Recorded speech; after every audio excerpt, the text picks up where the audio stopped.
I kept trying out for the CIA, but just for the exercise. All I got was this lousy brainwashing.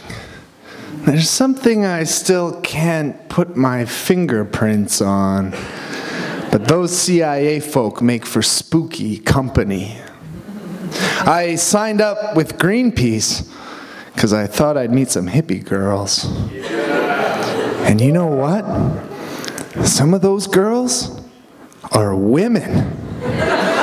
And some of those women are real insurgents. Tupperware from home at the office cafeteria. Not just recycling, branded recycling. Not just veggie oil in the tank, but veggie oil in the tank. Until one afternoon, I come across a box of animal crackers in her kitchen cupboard. And you call yourself a vegan? You fucking hypocrites. I joined the staff of my local YMCA accidentally. See, we'd won this 3-on-3 tournament and drank so much champagne celebrating I was too drunk to bus home. They said I could stay for free on the trampoline, but when I awoke, I was wearing a name tag. Suddenly I'm to teach the running skyhook to a bunch of overweight 6th graders for Depression-era wages, and something about this place, I said aloud, puts the cult in culture. But the leader said, it's not a cult.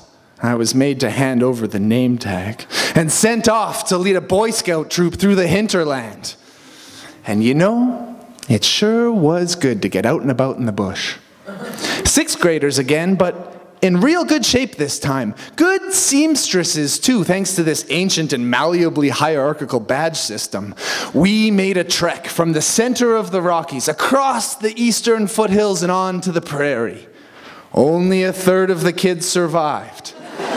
But those that did were hardy and tribal. And they developed this terrible running gag. This terrible running gag about getting your cannibalism badge. Well, some of the parents thought that was in poor taste. So I lost that gig too.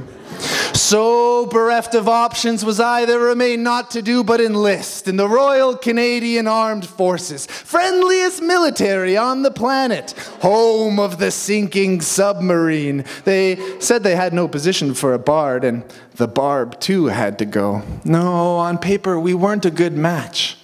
I'm not an early riser by inclination, and I look my best in spring colors. I do sure appreciate the opportunity to travel, but I just want to shoot photos.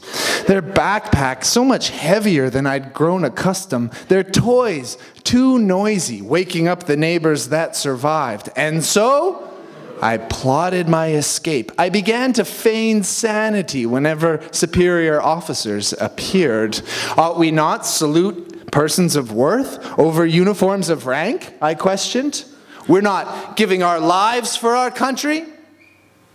We're just giving our deaths.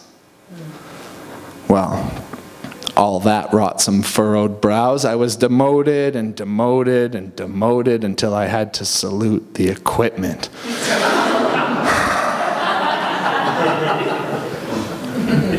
All that's in the past. Since I elected to launch my own gig. It's an international organization. It's called Mutants Without Borders. And you are already a member.